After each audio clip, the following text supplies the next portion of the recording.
The human brain is a marvel of creation, intricately designed to seek meaning and connection. During Ramadan, this quest for spiritual fulfillment is heightened. Fasting activates areas of the brain that are associated with empathy, self control, and reflection. Join us this Thursday at 6:15 p.m. for an enlightening lecture by Dr. Daniel Abdulrahman McBride on the fascinating connection between the brain, religion, and Ramadan. Ina alhamdulillah, wa salat, wa salam ala wa rasulullah. I'd like to welcome everybody to our series with Dr. Daniel Abdul Rahman McBride on the human brain. And I really hope that you guys will share this live stream to all your social platforms because inshallah, this Saturday, this weekend, inshallah, we will begin Ramadan, the sacred month of Ramadan. And remember, guys, the good thing about Ramadan is a lot of good things about it. But Ramadan, I've always told you guys, there's no such thing as a new year in Islam. You know, the calendar was the hijra is not nothing to worship. It has nothing to do with the religion. It's something that Umar radiallahu anha decided to do to be different from the non-believers in beginning the year. But we don't celebrate. But if there would have been a time of the year to mark the new year, it would have been the month of Ramadan. Because as our prophet sallallahu alaihi wasallam says, Ramadan is the month of change. Ramadan is the month of new beginnings.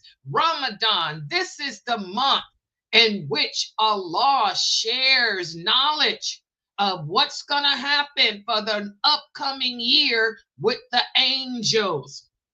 So we should all be preparing ourselves spiritually and mentally for the month of Ramadan. And how better to do that than with the brain, because our brain is connected to the heart.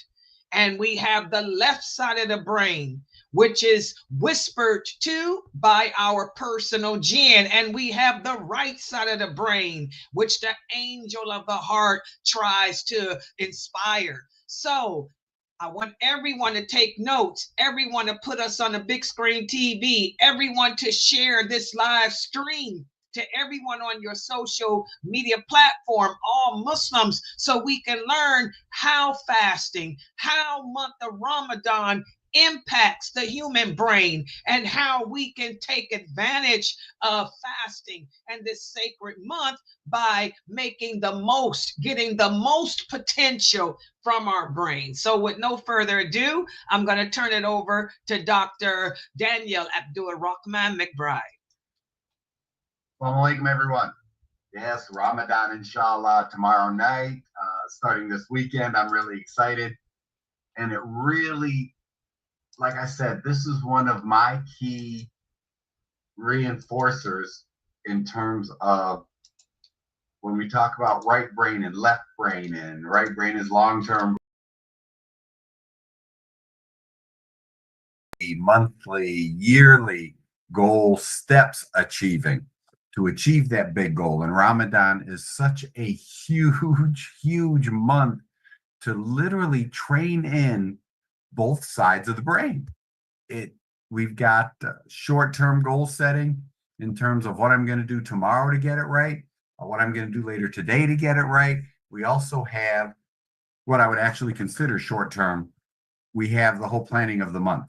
I'm going to go for 29 or 30 days. This is what I'm going to do. This is what I'm trying to achieve. And it's really cool if you remember, as I talked about 2 weeks ago, I believe, about the hypothalamus and controlling darn near everything inside. I mean, this is the key word with the hypothalamus. It's really easy to remember is homeostasis, maintaining balanced function, whether it's appetite and eating, whether it's thirst and drinking, whether it's your circadian rhythms and sleeping and waking. It's really, and it's also hugely important for emotional control. That's why fasting, along with piety, is discipline and control. And piety, absolutely, if you can be a pious person, there's such a broad, that's such a broad term for getting it right, controlling your tongue, controlling yourself.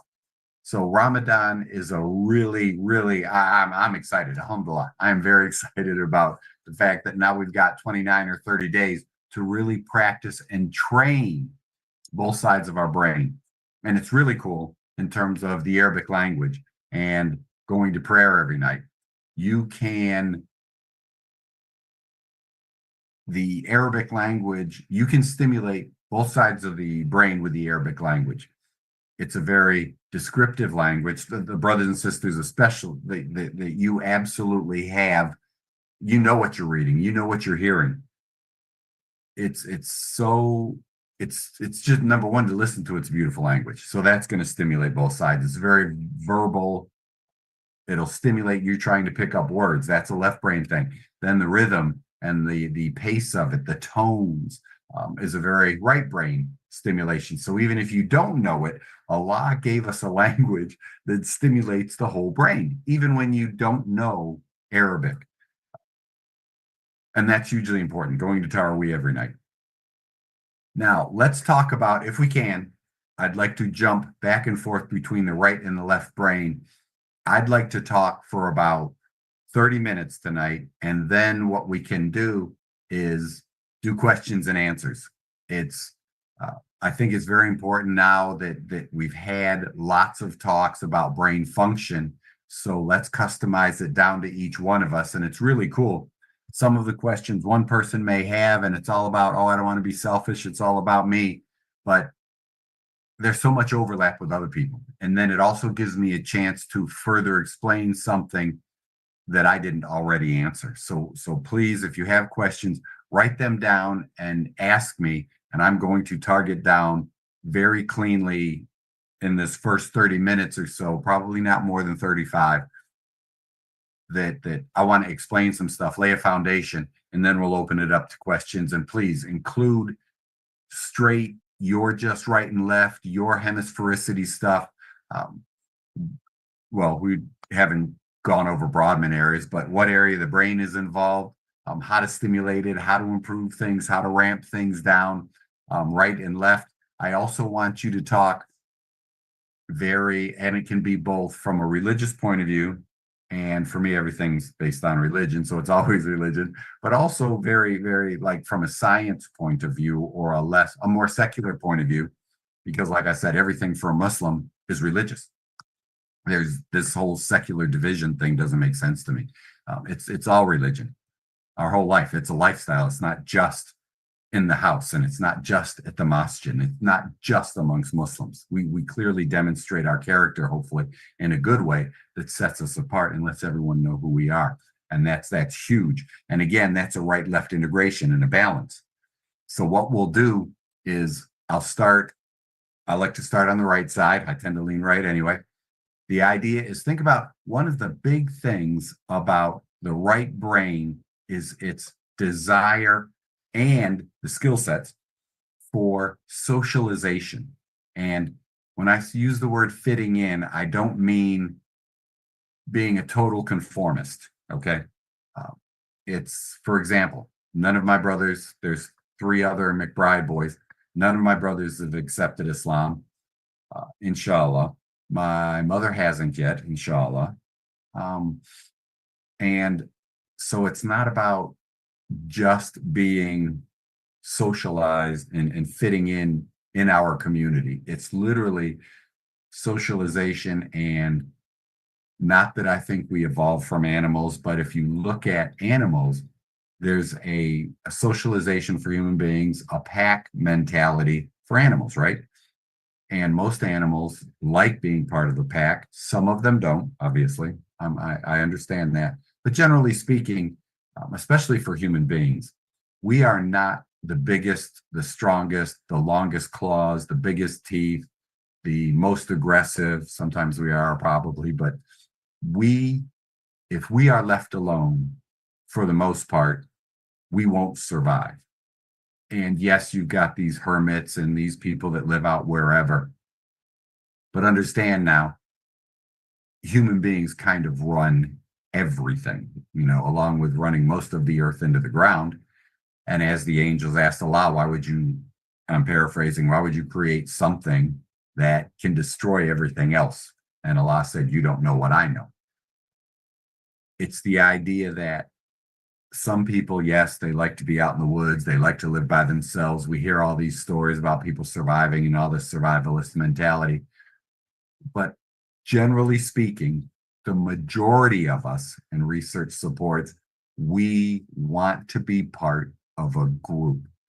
If I can take it back several hundred years or even today, look at the people blindly following the folks in charge here in the US right now.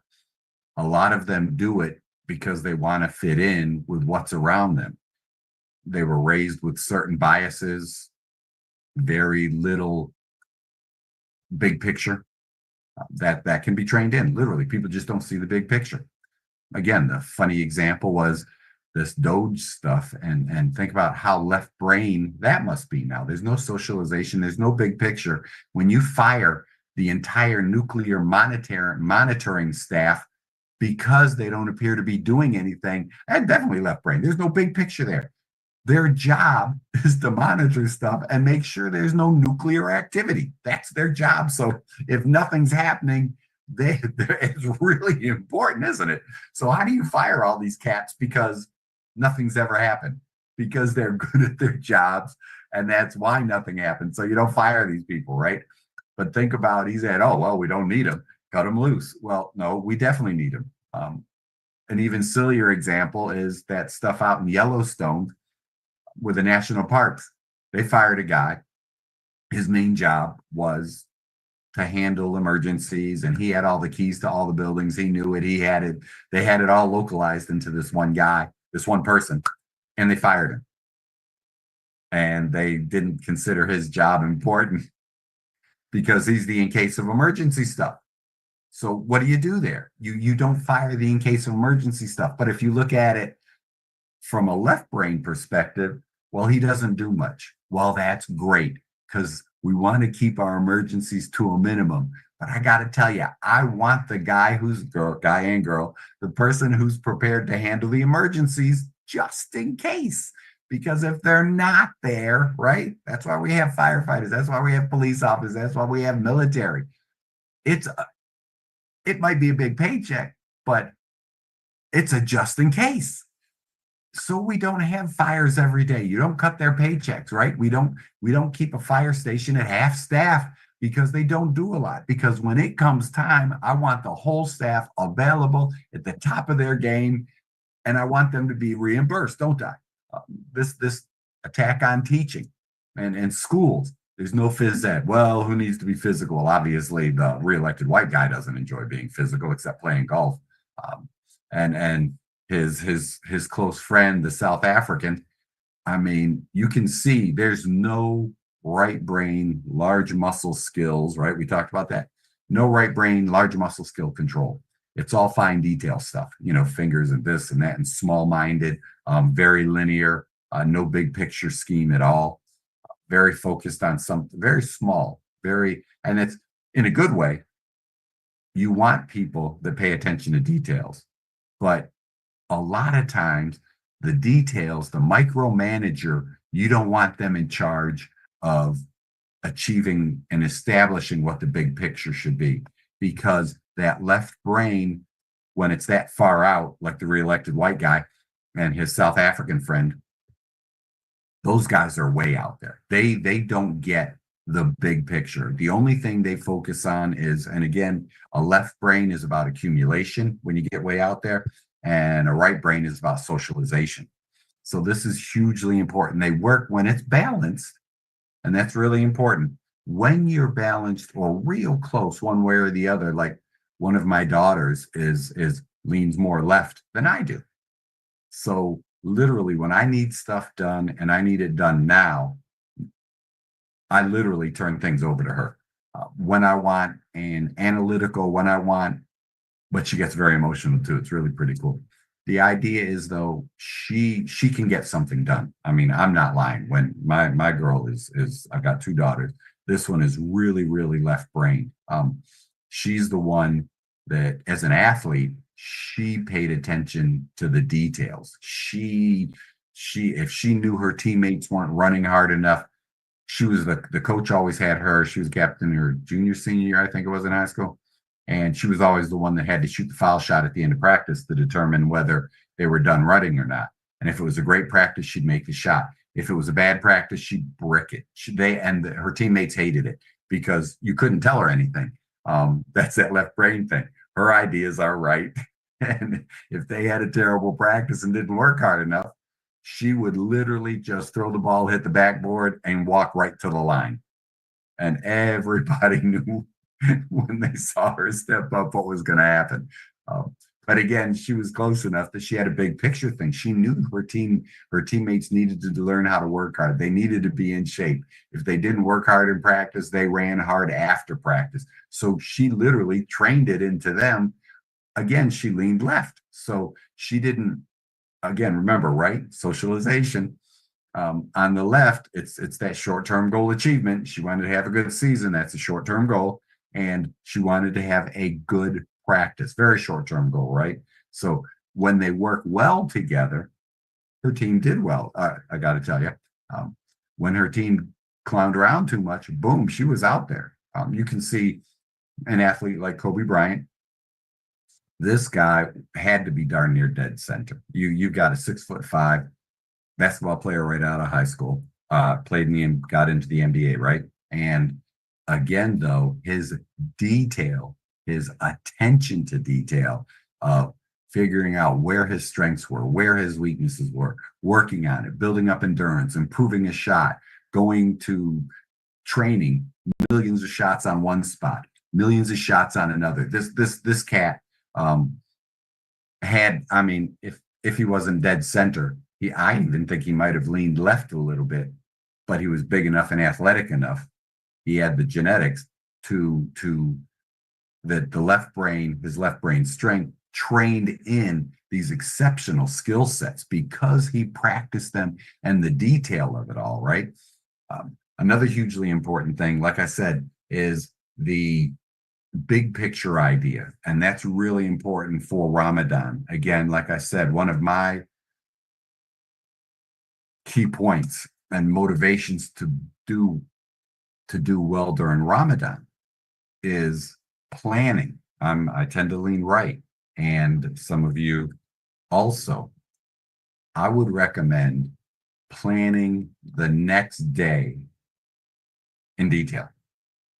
And if you can, what's really cool is if you want to start writing things down, even if you know what time you are getting up, that writing reinforces the process in your brain, because not only is it a thought, but it's also an action. You've already taken an action. That's why I don't journal, but I do write down plans. I write down times. I write down days, money. I might write down exactly what I'm willing to spend on something. And if something comes on sale for the office or for my equipment or something, I literally plan stuff out. Or I have to save up this much for the seminar.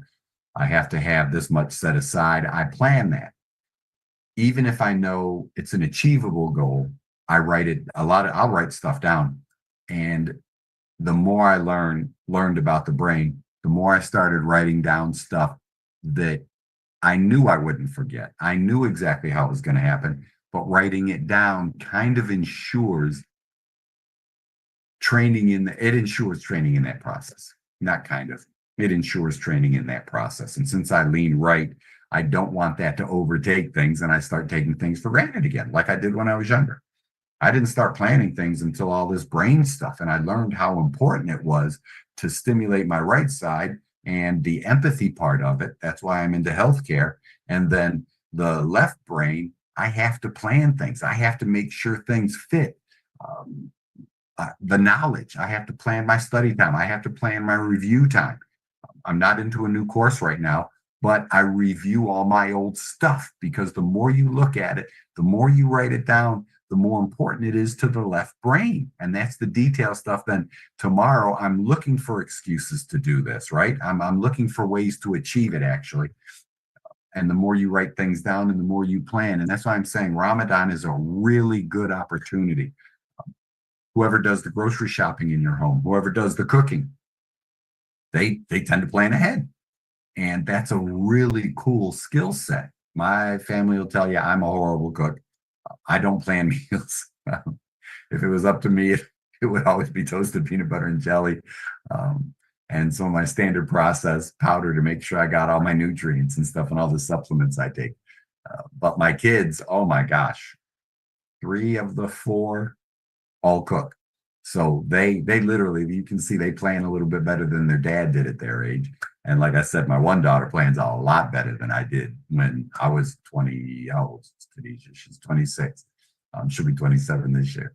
She plans a whole lot better than I do. She like I said, I can't tell you how much she can get things done. Both my girls have developed that skill set, and they feed into each other, which is really cool. And my boys are getting better at it. If you remember correctly, as I mentioned before, not so much right or left, but that prefrontal cortex, that final thing that really science says sets human beings apart, that development finishes sometime around the age of the early to mid 20s with girls, with females, and mid to late 20s in boys, males.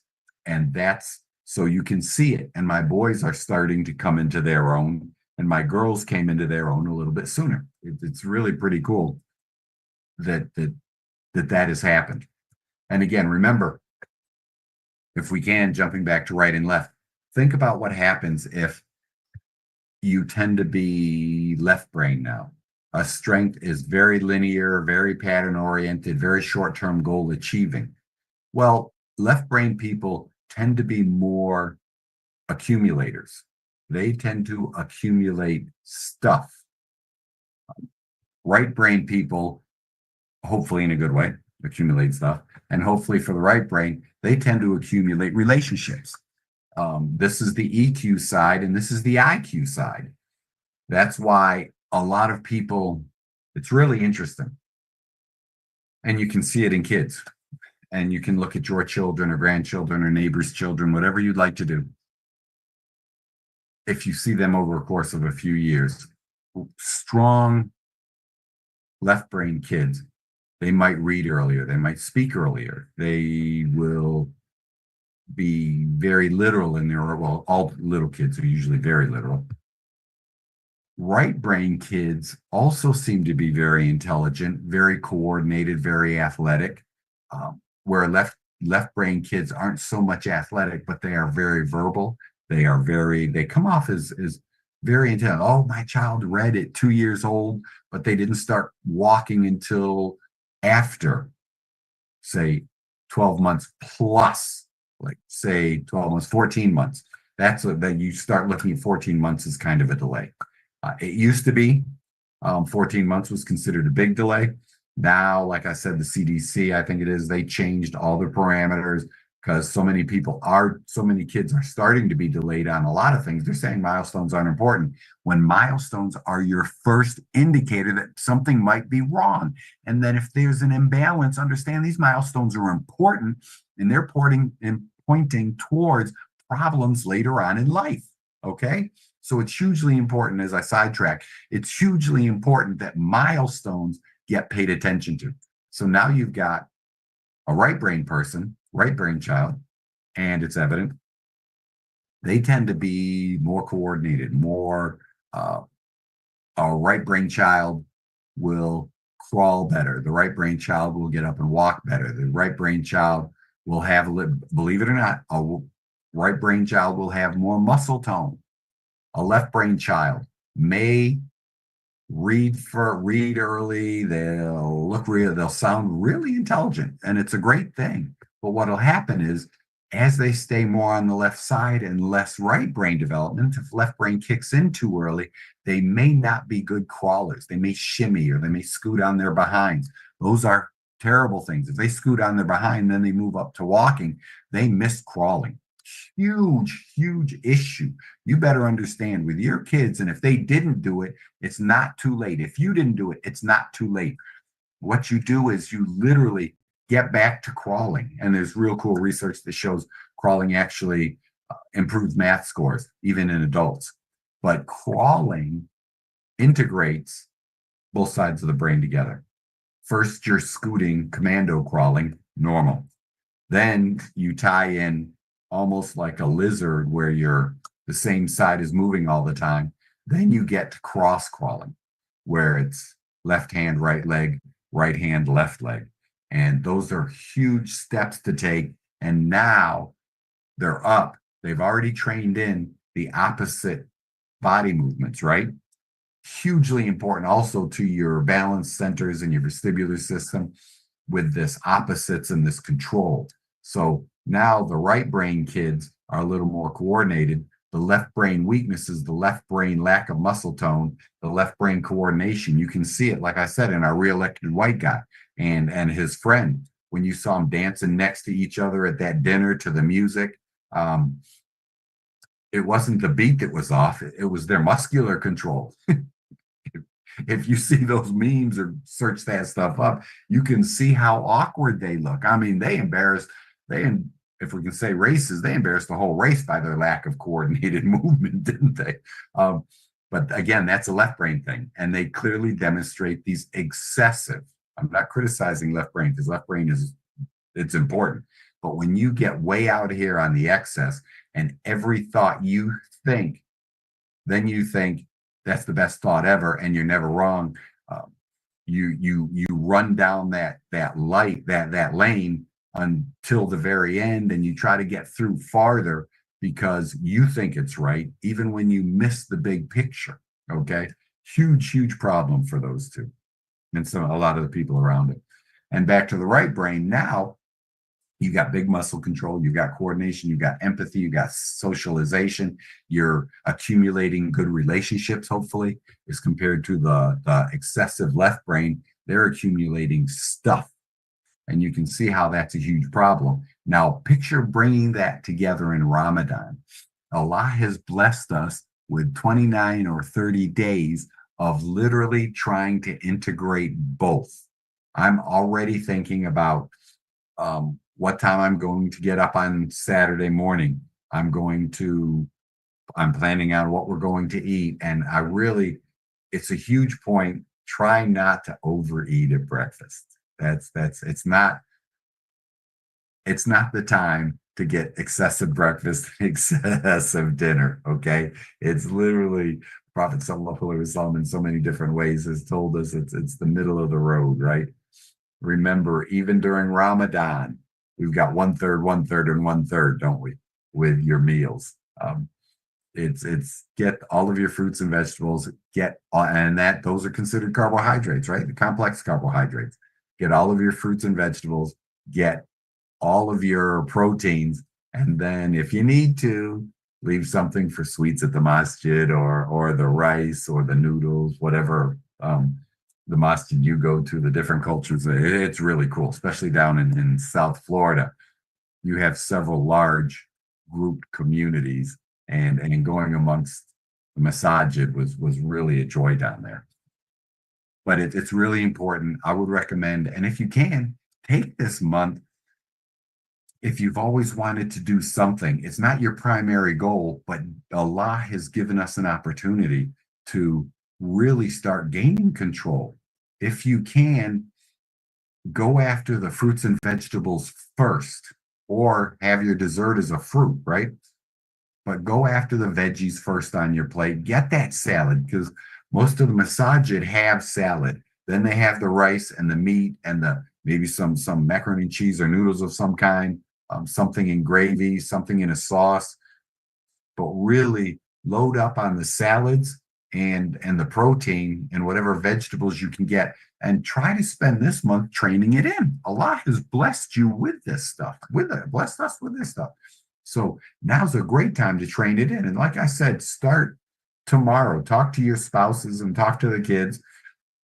Ask them to contribute ideas and write stuff down. I can't say that enough.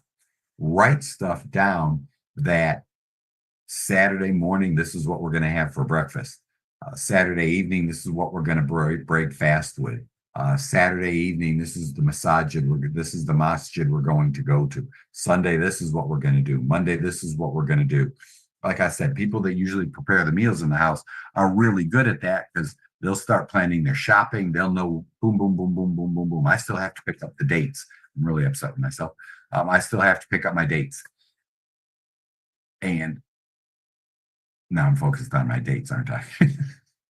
But the idea is we have a whole month to plan out breakfast, to plan out what we're going to do during the day, to plan out reading the Quran. I'll start doing that during lunch more rather than just studying my brain stuff. I'll probably put the book that I'm working on and another project off to the side more and do more Quran. It's literally an important time to train. I can't say it enough, to train things in for all of us. We really, Allah has blessed us again, 29 to 30 days. And that's a perfect time. And how important is it? Because it really, especially now, it's most of us start realizing during Ramadan that we know Allah is watching us. For some reason during Ramadan, we tend to become hyper aware of it now, don't we? And again, like I said, that's part of our 5 pillars is fasting. And if you can't, Allah made allowances for that. If you've got something where you have to medicate every day, then again, you take care, or you have to keep food coming in. You take care of the rest of the community. How right-brained is that? And of course, the left brain, you've got to plan, pretend it's medications. You've got to plan your medications. You got to make sure the timing is right. I know a lot of people that have to maintain food intake and drink intake during this time. They actually plan it even tighter on what foods they're going to have. And that's their commitment, along with planning on how to feed others to make up for the fact that they can't fast. And of course, Allah has given us this gift. So if you can't fast, you can still right brain, left brain that thing. You're planning it out. You're making sure for yourself. You're making sure for your community. We have to pay our zakat before the end of the month. It's everything about this month sets us up for right brain, left brain integration. Because even if you're not that social and say you're way over here on the left brain, you totally get a big picture idea of Jannah. You think about Jahannam if you don't get it right. You literally you're almost forced as a left brain person to acknowledge that right brain and stimulate that right brain side, the big picture motivation, right? You have to get it right as a Muslim. And you understand that there's something out there other than your drive, don't you? And then for the right brain person, we have to plan. We can't shoot from the hip, so to speak, to get Ramadan right. We're getting over to the left side, like I said, hyper aware of the time frame, hyper aware the day before of what time I have to go to bed because I cannot miss, kind of thing. Everything is hyper awareness to the details now for a right brain person. I love this month from just the point of view of the benefits, both piety, right, and the training. It's religion and lifestyle for me. It really is. And it's really important for you guys. We get a lot more right brain questions than I do left brain questions. Left brain questions are fairly direct. And, we talk about the psychopathies. We talk about the depression. We talk about narcissists. We talk about what else were some of the other terms? You got ADHD, you've got autism. They are predominantly hyper left, although there is a type that is hyper right. So you've got this stuff going on. So imagine this whole month, we get to literally train in both sides of our brain. And as a right brain person, now is the time, we've talked about it before, now is the time to really get linear about it. And I'm going to mention it again. Write everything down. Write that stuff. Write it down. Every day, plan out your day just because. And it's a real good example. I got to tell you, you share this stuff with your kids. And I've noticed that I literally could bring in my children and they could probably prepare one of these lectures for you because everything I share with you, everything I learn, they're the first to hear it because the brain is the controlling organ. It was really nice that the Quran and the sister mentioned how the heart is in a lot of control also. And they have actually found, I mentioned it before, cells that are actually similar to brain cells, and the heart can respond to things without it having to go up and back. And what it does is it responds, it reacts, the science words elude me right now, but the heart does things just like the gut does too. And the heart is mentioned so much in the Quran and being a good Muslim, almost from an intellectual point of view, but mentioning the heart rather than the brain, if that makes sense. And a lot of you know what verses I'm talking about. So imagine now we are really focused on what I like in terms of stimulating both sides of the brain, and pretend you're at the masjid and we're interacting with people. Think about the disciplines so many of us learn during the month of Ramadan. So many of you talk about the whole rest of the year, people get hangry, right? Hunger angry. One of my coworkers does. She's and I mean, and she'll even verbalize it. I'm getting hangry. I'm getting, oh, look at the way I'm behaving. I'm getting angry. You spend all day during Ramadan going hungry, right? And you may be hangry now. You go to the masjid to break fast. It's really cool that I get this. It's something I would notice, and I want you to notice it too. How polite and nice most people are now. You think these same people before Ramadan may have demonstrated a lack of discipline, a lack of control, a lack of manners. And in Ramadan, it's completely changed. It's that hyper awareness of good and evil. It's that hyper awareness that the shayateen are chained up, and Allah, it's you now. There's no excuses. Your good and your bad are solely on you, right? During Ramadan, it's all you. Allah has told us, He's warned us. How beautiful is that? All that, everything in the Quran, like I said, one of the things that really appealed to me is I like being warned ahead of time. And that's comforting to me because now I know what to avoid. Like I mentioned in speed traps, when I used to go to school in Virginia and I'd be driving through a certain area in Pennsylvania, beautiful country, but there was a speed trap. And because I was familiar with the route, I knew right where it started. I got caught early on. After that, I learned my lesson.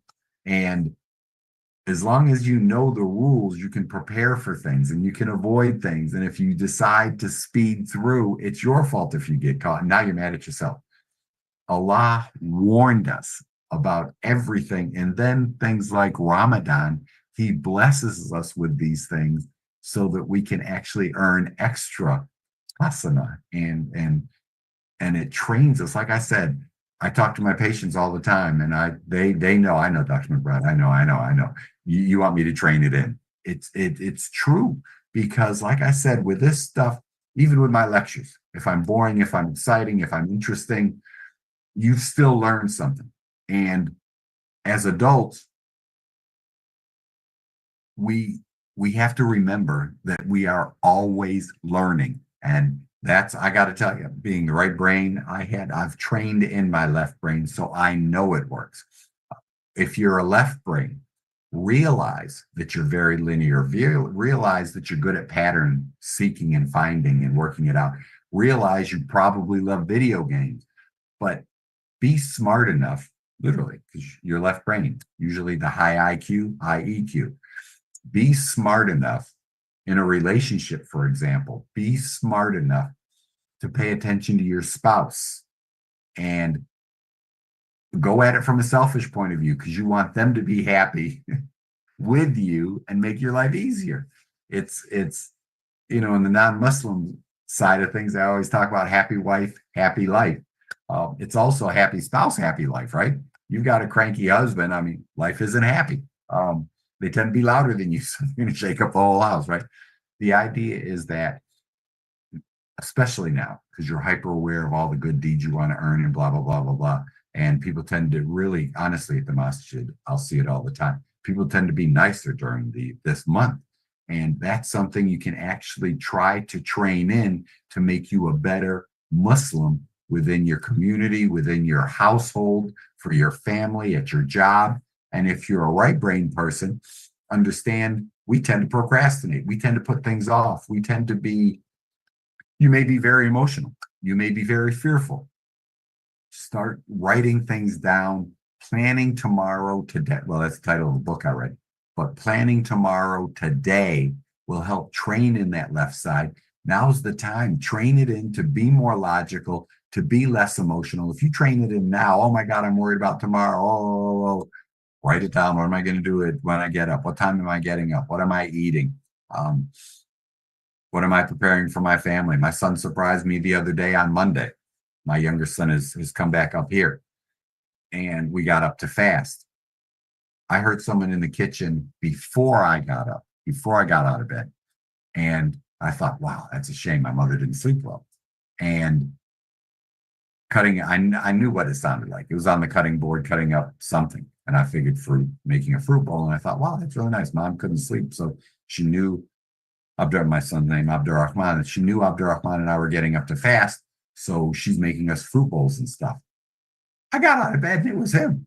Abdurrahman was up cutting up bananas, cutting up strawberries. He poured blueberries in there. He cut up a pineapple.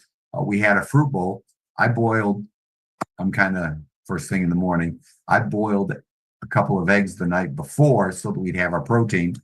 Then we had our standard process bar. We had our drinks. We had everything. But it was really cool that my son got up and started breakfast even before I did. That was really nice. And that's that planning tomorrow today. He went to bed early enough. He knew he was going to get up and fast with his father. And he got up before his father and started stuff. Me, I boiled the eggs and turned them off the night before. And then I got up at the time I need to get up to fast. We're going to do that for 29 or 30 days, so long as best. And again, that's me planning that stuff, training it in to use my left brain more. And those of you who are left brain, train in being nicer. Think about the big picture. Start using this 30-day training. I consider 30 days a short-term goal. You may consider it a long-term goal. I'm fine with that. But start using your planning stuff in for other people idea. Literally plan this because you're already good at it. Left brain people are great at planning. Use that left brain skill set to plan in times when you're actually planning the time of the family, planning the time paying attention to the spouse, plan it in. Use your strengths. And this is a perfect month to do it because one, you're doing it to honor Allah and honor the order that He has given us. And number two, you're doing it in both cases to be nice and better. So there's the double reward, if not more times 700.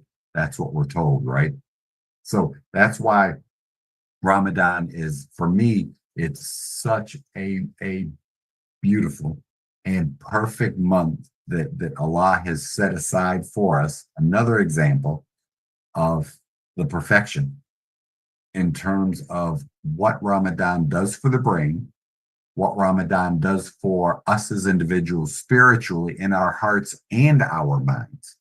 That's why, and again, that training in, if you, as we've talked over the last several weeks, if you have figured out what kind of personality you are, start training in the skills for the other side.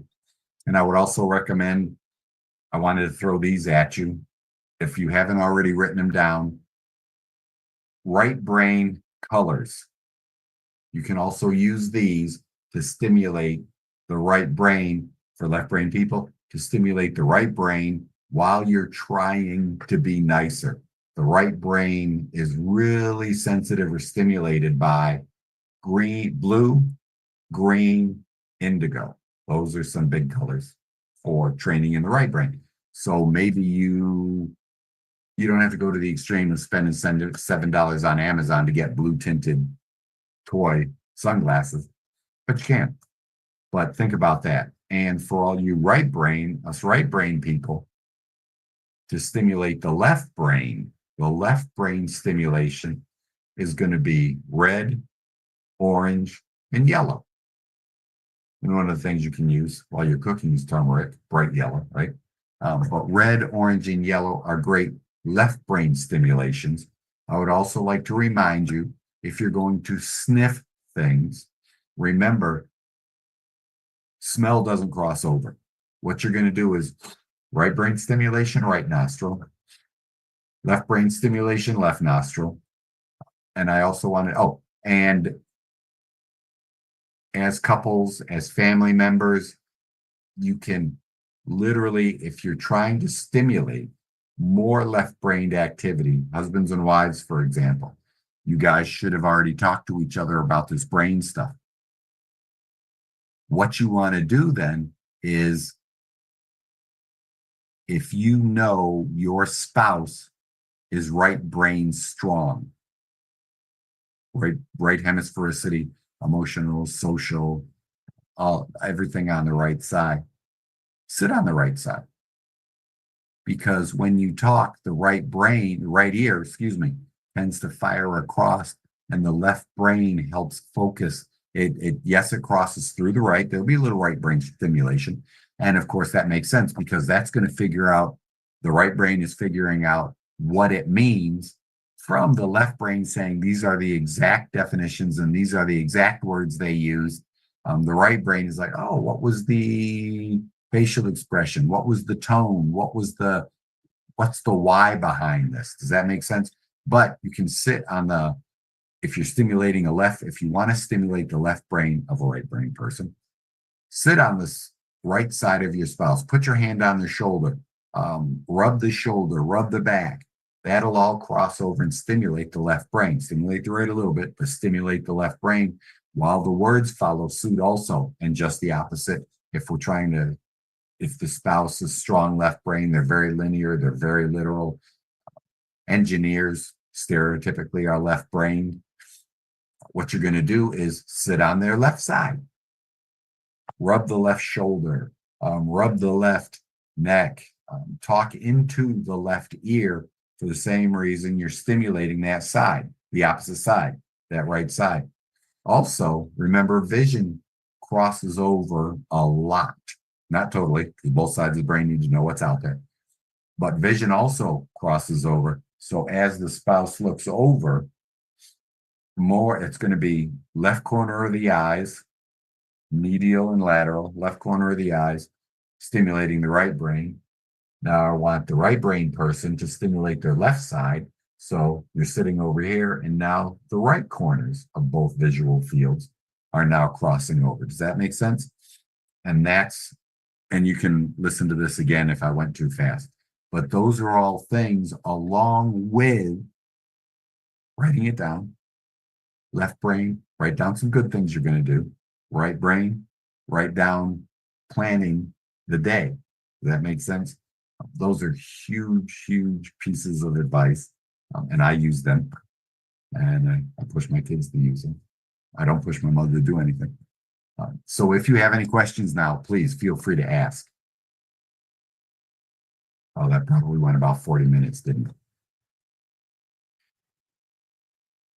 Okay, I have one. Yes. Just to reiterate, what you just said about sitting on the side of the person who is either right hemisphere or left, and you know what their diagnosis is or whatnot. Knowing that the person's right lobe is the creativity. For that person that is right brain dominant, you said to as far as the vision, if you want to stimulate that, you would have them on the left side, or was it on No. the right? Yeah, what you're going to do, I'll line it up. Yes. If let's say it this way though, the right brain isn't the only, typically the right brain is, when we talk about creative, the right brain tends to be the side. There's a left brain creativity. I'm trying to make a point. The left brain creativity tends to be more, if you know jazz music, it's very numerical. It's very patterned. Even when they're freestyling, they can pick up literally by ear. Good left brain musicians, for example, when you I always think about horns with that. Good left brain musicians can pick up the pattern that the other musicians are playing, and they fit their pattern of play. All right, here I am with a bass, right? They're like the timing. Pardon? I mean, those who are jazz players, they're very good. Like with the horn section, those who deal with horns, they're Left. good with timing. Yes, timing is pattern. Now, right brain creativity tends to be these people that write great poetry, creating emotions with words. Even though words are a left brain verbal skill, they understand comedians. Oh my gosh, comedians. They'll listen to the response of the audience. They'll get a feel for the audience. They can come off the top of their head with stuff because it's metaphors, it's sarcasm, it's taking big ideas. That's creative, right? And these cats that write, these guys and girls, these people that write the musical side, where the words, all these love songs, man, that is that emotional intelligence and that emotional connection. And they can write great emotional songs because they understand that that's their creativity. Does that make sense? So when we talk about creativity, it can be both sides. If I'm trying to stimulate, pretend you are very engineering, very 1 and 1 is 2, 2 and 2 is 4, and you're very literal, and you don't get jokes. You totally don't get sarcasm and metaphors, okay, and analogies. You're very literal. That's a left brain dominance. Okay. I'm going to have, I would say then, sister, they're going to sit on your left side. The dominant side is the side you're going to be on because you're trying to stimulate the opposite side. Now I want to stimulate a weak right brain because they're very literal. They don't understand. They're literal. They're selfish. Say they're horrible people. They're selfish. They want to accumulate all the wealth for themselves. And I used a couple of examples earlier. No empathy. You want to stimulate that right brain, so you sit on their dominant side, because every time you touch the shoulder, every time you speak into the left ear and the left vision, peripheral vision, that crosses over very strongly to the right side. Now you're stimulating their right side. If they're very right brain, very sensitive, very emotional, very aware of their appearance, very aware of what people think of them, that's a right brain dominance. You sit on the right side, talk in the right ear, stimulate right peripheral vision, touch the right side, touch the right side. That all crosses over strongly to the left. So the dominant side is the side you sit on. The dominant side is the side you talk into. The dominant side is the vision you want to stimulate, if you can see. I'm looking this way, so I'm trying to stimulate my left brain. And you could really help a partner or a person, a child, if you want to stimulate their left brain. You could wear red, orange, yellow, dress them in red, orange, yellow. If you want to stimulate their right brain, it's blues and greens and indigos. Okay. Does that answer the question? Was I clear? Yes, it was clear. what I had put something together because Mhm. sometimes I have to do my son is right brain and I'm right brain also. Okay. There are glasses. I know if you've seen them. They had special glasses that have tints in them. They got yellow, red, whatnot. And Yes. I was looking at these yellow tints and also thinking, what you just said about Yep. being Yep. in back of them, especially doing homework, sitting to his right To and stimulate the left. yes, so that we can stimulate him in areas that he needs to focus on. Even Yes. for me, curtains that are yellow, like those orange, yellows, and Yes. reds, Yeah. like peaks everywhere that needs focus. I was reading up on this, so Good. I was Good. like, okay. Exactly. Yeah, like those are the peak things because somebody did point that out. They was like, I noticed that I'm more happy, more energized when I'm with bright colors. Okay. But to calm me down, of course, those are the blues, the grays, the purples, the lavenders, like you said, Yes. turquoise. And I love those. Blue is my favorite color out of every color. So, it's all resonating and coming together to Good. form a treatment plan to fix the Yes. issue. Yeah, so thank you. I've been reading and I've been putting stuff together. And alhamdulillah, I pick up on little stuff and try to buy them to make. Oh yeah, one more thing. Yes. What was the name of the scent? Was it Hayoki? Oh, it's right here. Japanese cypress.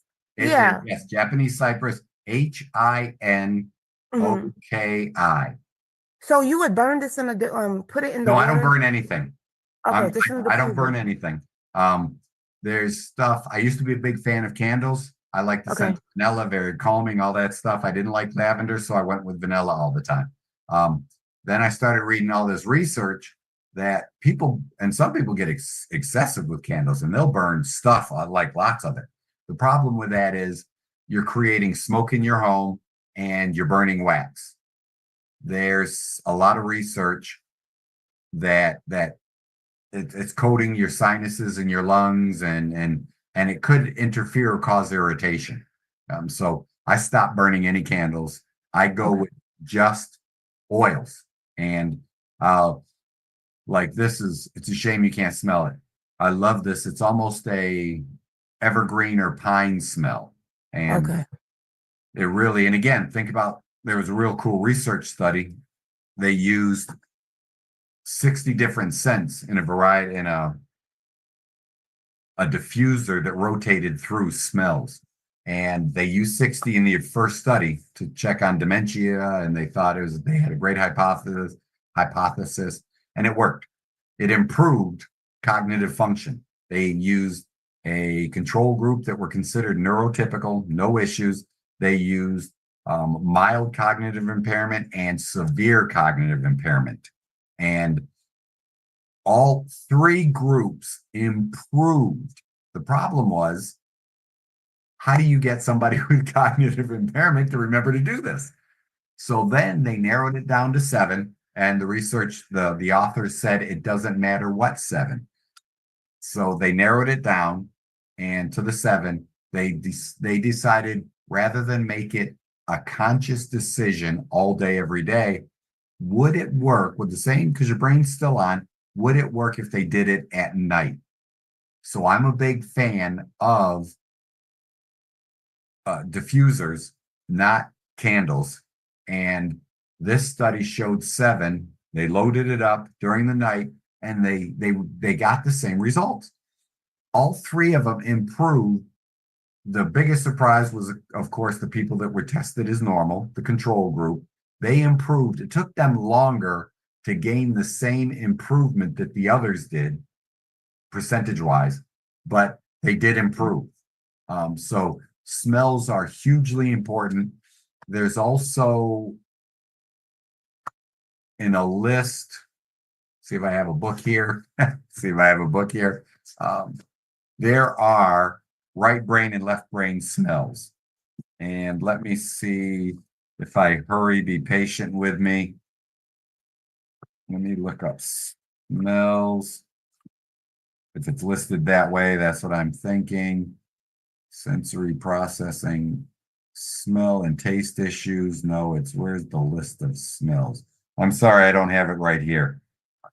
It is literally, there are preferences. Your brain really likes, like the left brain. I remember it this way. You will have left brain prefers pleasant smells like chocolates and sweets and citrus and what you would consider like like I said, the left brain likes to be happy. It likes to be very self-involved. So it likes pleasant smells. The right brain, very protective, very worried about your safety, right? It's very aware of everything around you. The right brain is more sensitive to bad smells.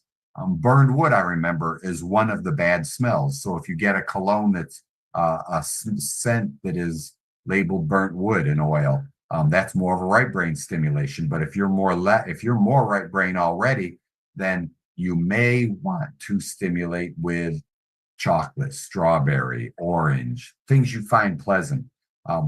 Most young children don't like the smell of peppermint. They learn to like it because they associate it with holidays or candy. They'll learn to like it. So most adults like peppermint. So that can stimulate both sides. Young children usually don't like sharp smells like lemons and limes, but they do like the other citruses. So it's pleasant smells for the left brain and unpleasant smells for the right brain, if that's something. And you can use that as a diffuser in your room, in your child's room, to help stimulate memory and choose a side. Okay. What's the book you was reading real quick? Oh, this is the one I always talk about, Dr. Robert Melillo. Was that the one with the scents? That's the one that you just looked at for the scents? Well, I think there's let me let me make sure the scent list is in here. Okay. Because I have a couple of his books and I think it is, bruh. I think it is. Okay, then it might be in here. The sister was saying there's also another book of his that I really like that I read. These are the two of his that I read all the time. It's like the Quran. Every time I look at it, I pick up something. I'm like, oh, that should have been more important last time. And Disconnected Kids and Reconnected Kids. I got to tell you, these are two of the best books to learn about yourself and to be a benefit to others, right behind the Quran. So that, yeah, I think the list is in one of those two books. Alhamdulillah, thank you. Disconnected Kids is really, really, I agree. It is, oh my God, this book, I can't say enough about this book. Exactly. But I'm audio and I'm kinesthetic in audio. So I got it. I listened to it on my Audible. I done read the whole book by listening to it on Audible. It's so big when I look at it, it's like, wow, let me go back to my Audible, But yeah, this book right here, I'm telling you guys, this book is wonderful. And I just got the Reconnected Kids. So I'm waiting to get my points for my Audible so I can read that one too. I know this Disconnected Kids. Oh my God, Dr. I can't say it enough. This book is wonderful. Everybody need to get it. And if you like me and the book is thick, listening to it on Audible, you can read it on there, and then if you like me, you need to underline so you can remember. I make notes all over my book. My aunt borrowed a book when she was in town. I told you guys, a week or two ago. And I gave it to her. I thought, Disconnected Kids is the previous version. It's a little thinner than this one. And she took it with her. I thought she was here for I think it was 10 days. And I thought it was small enough. They didn't have a lot planned, my mother and my aunt. I thought she'd finish it. And literally she didn't read much while she was here. They hung out, they did things sisters do. And then she took it with her home. And I mentioned that let's send Aunt Karen a new version. I said, no, all I said was, Mom, if you could remind her, let me know and I'll pay for it to have it sent back and blah, blah, blah, blah, blah. And because when she opened it, when she was back in Las Vegas, she opened it and she told my mother, oh my God, He really does write all over his books. Like you said, sister, I underline, I put little asterisks by things. I'm taking notes out of it for other things. And then literally it'll probably get to the point where I've read it enough. I'll probably underline darn near everything. Someone asked a question just now about how to avoid depression while you're fasting. That's a tough question for me because you have,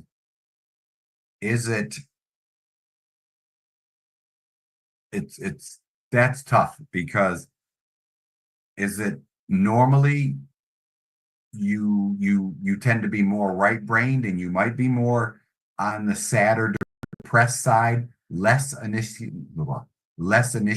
Look at it as without the word depression, that's got connotations. So I'm not sure what you're asking completely, but the stronger the left brain, the more energy, the more mania when you get excessive, the more happiness, the more positivity. Okay.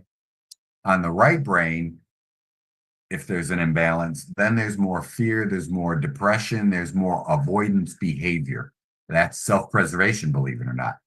If it's not balanced, sometimes I should avoid that. Sometimes I should be sad. Sometimes I should, but then the left brain says it should only be this much. Okay. If it's more during Ramadan, it might be something as simple as a blood sugar issue. It could be, and fuel to the brain. I'm not sure the why for that. So I'm not sure how to answer it.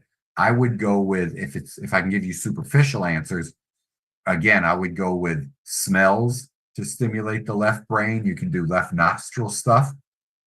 And I intentionally, I would say block the right nostril and do your smells. And I'll open it. Do your left nostril. Because the smell stays ipsilateral stimulation. Put a smell, make sure it doesn't stain the shirt. You could put the smell on the collar so that it bleeds over more left than right. And in a man's case, we can scent. If I was going to stimulate the left side, I can scent the left side of my beard. In my case, I literally rub it under both of them and get the smell going up both sides. So that might help you. There's also a lot of stuff. I don't know what you may see on Amazon. There are those red light therapy devices. I'm a big fan of red light. Mine is considered almost, it's been passed by the FDA as a medical device, but it's not restricted to medical people buying it, like doctors and all that stuff. It's legal for you to buy it. Mine's pricing, but I use it with patients also. I literally started lighting up more left again, to get more initiation, to get more drive to do stuff, because I just lean right a little bit. It just gives me that oomph, that motivation. I usually do it before work. And I've noticed this week, it's really jump-started my day even more again. So that's another thing I'm going to start using all the time again. So the depression side, I'm not sure if it's food related. It could be a blood sugar handling problem. If it's not, then I would do things to stimulate the left brain and the initiation and the motivation side.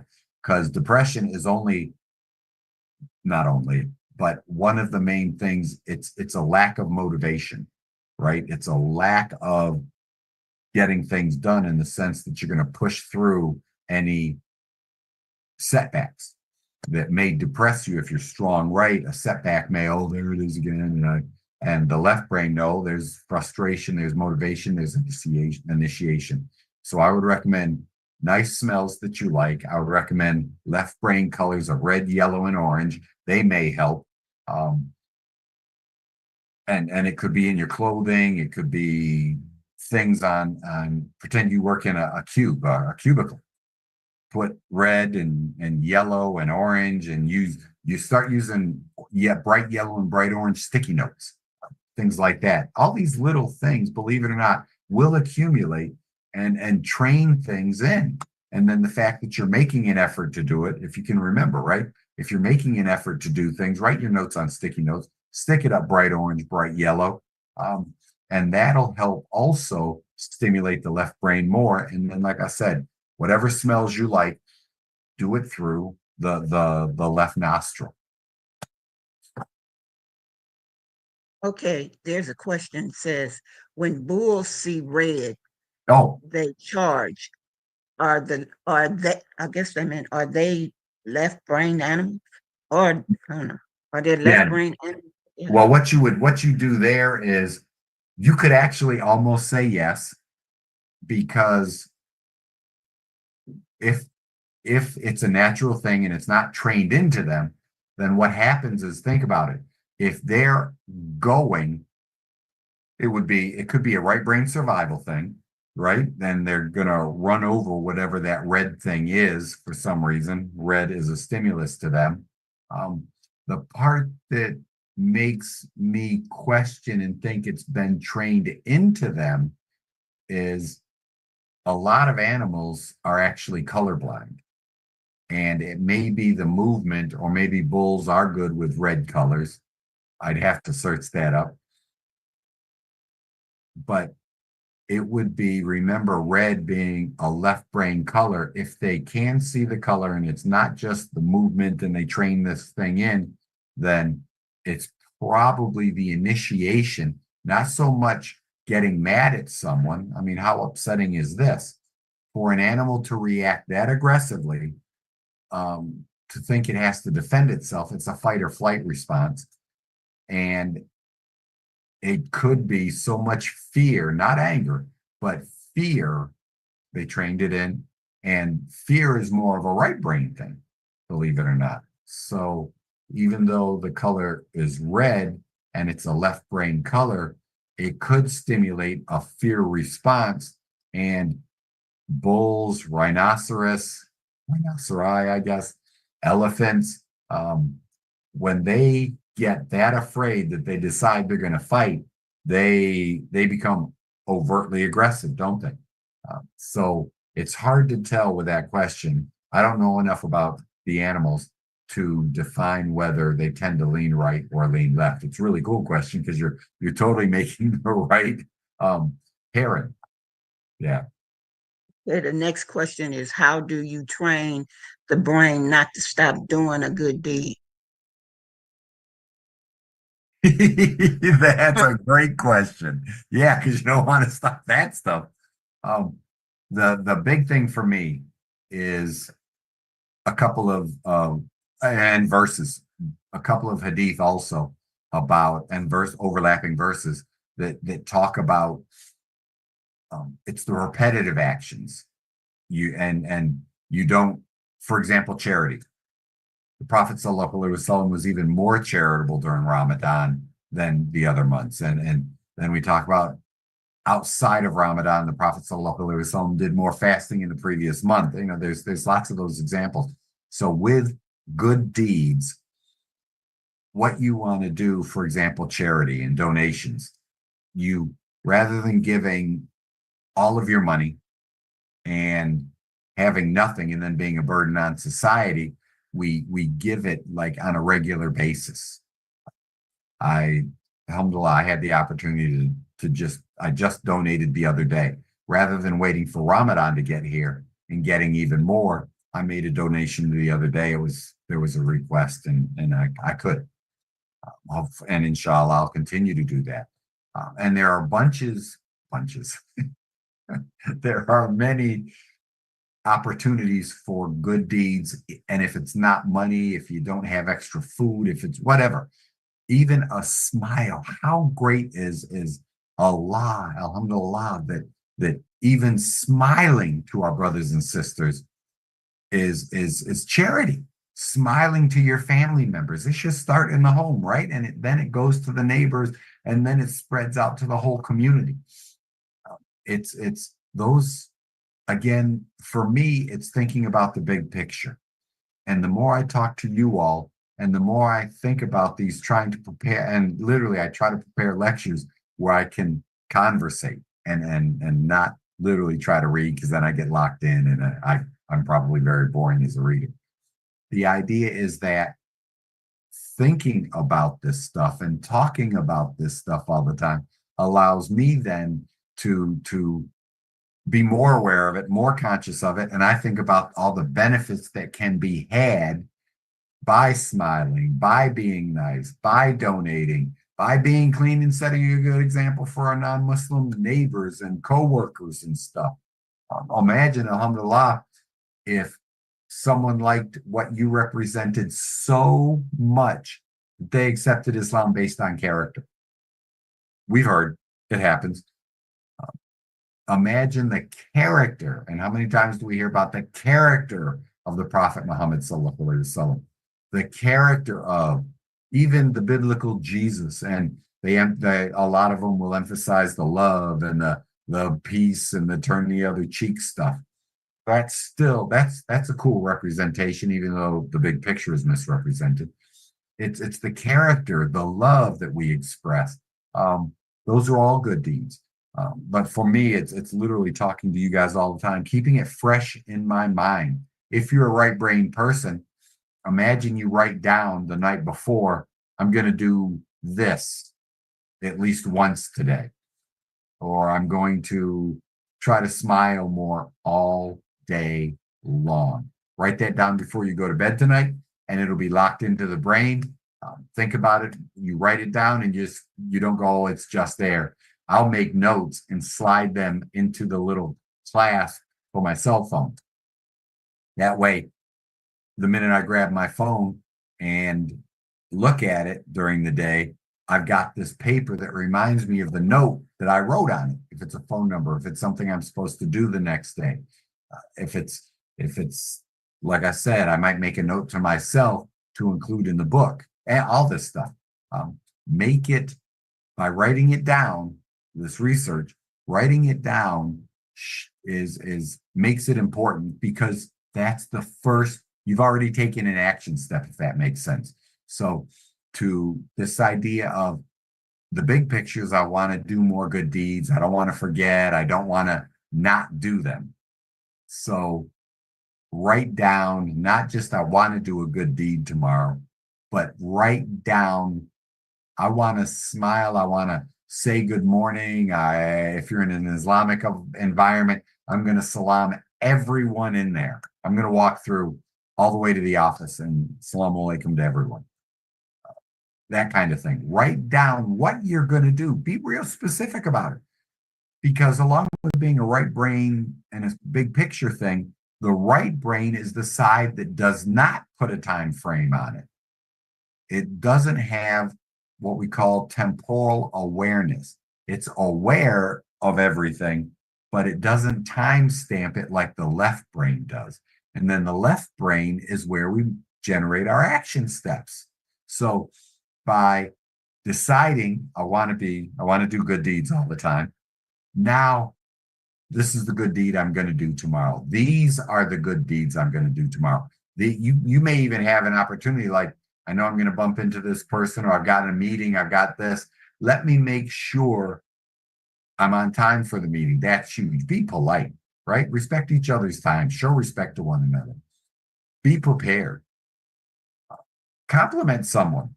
Wow, I noticed, your what do you say?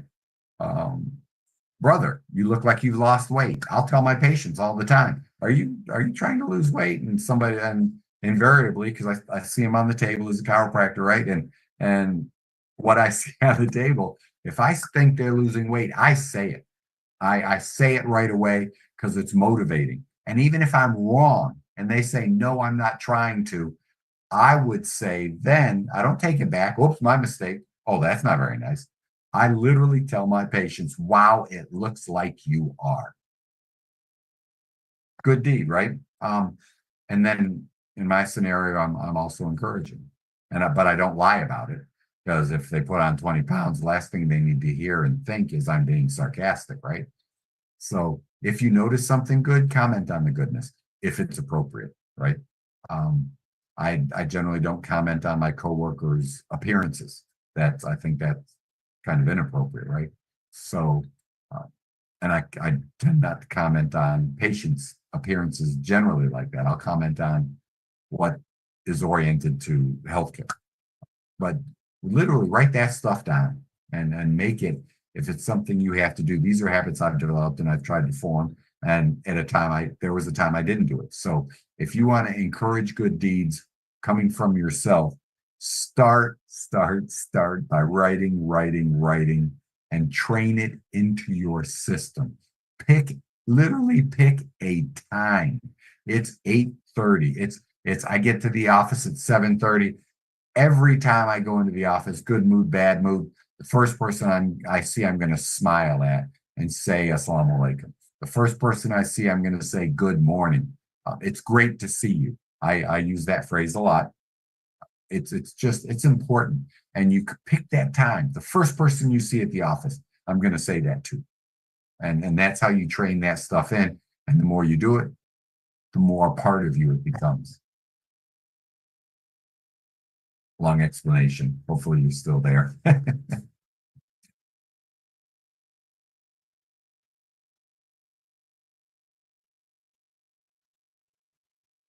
If that's all the questions, is there a, I would like everyone's suggestions, and you can let the sister know that, how do we want to do Ramadan? Are there a bunch of people I know a lot of us will be going to different masajid during Ramadan. Would we like to work out a different day or time? Sister Layla, if you could let me know. I don't want to interfere with anything community. Yes, we can. Thank you, sister. We can certainly continue in Ramadan. That's a non-issue for me. I don't live near a masjid. So if we want to stick with 6:30, I'm fine with that. That'll give us a time to pray. And then also, without saying delaying Salah, that'll give us time to fit in the prayer. Okay, then we're going to stick with 6:30 and we'll continue the talk. Off the top of my head, if you all type in now, if you have anything in particular you want to talk about, I'd like to stay in the brain. If you have any particular interest, I want to blend a little more brain and religion again, if that's okay. And then I'll let Sister Layla and I will talk, and she'll.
If it was okay,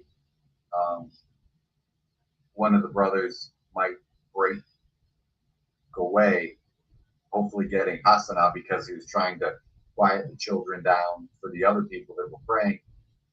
And the brother would go over and encourage the kids from a male parent point of view, male adult, to be quiet. The sisters handled it really well. that's tough. I really, alhamdulillah, I was blessed with children that behaved generally very well at the masjid. We, I'd run them into the ground outside, and we had a great. My kids, we really enjoyed. I used to be a health and phys ed teacher, so we enjoyed playing a lot physically. And another thing for ADHD kids, teach them how to play. Physical activity is a side note. Physical activity. Teach the kids how to play. Slow, big, whatever. Simple skills. Get them using their bodies more.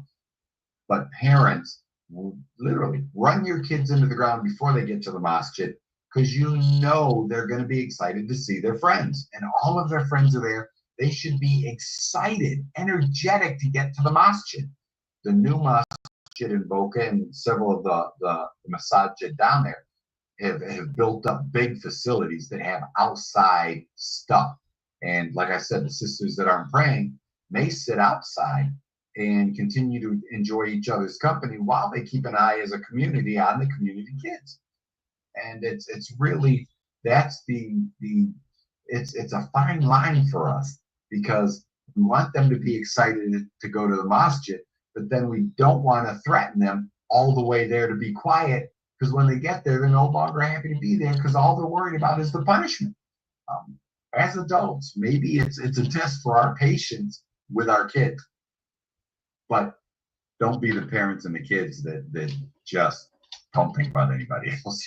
Right? Like I said, it's a fine line how to encourage our kids to behave and enjoy the masjid, because children developmentally should really, really, really be energetic. They go through physical growth spurts, the energy, the metabolism. It should be high. It really should be high. We just have to help encourage them by our examples too, and what we talk about at home, and how to be respectful of the masjid. And when we're praying, you should be inside running around. Those are just the things, gentle reminders.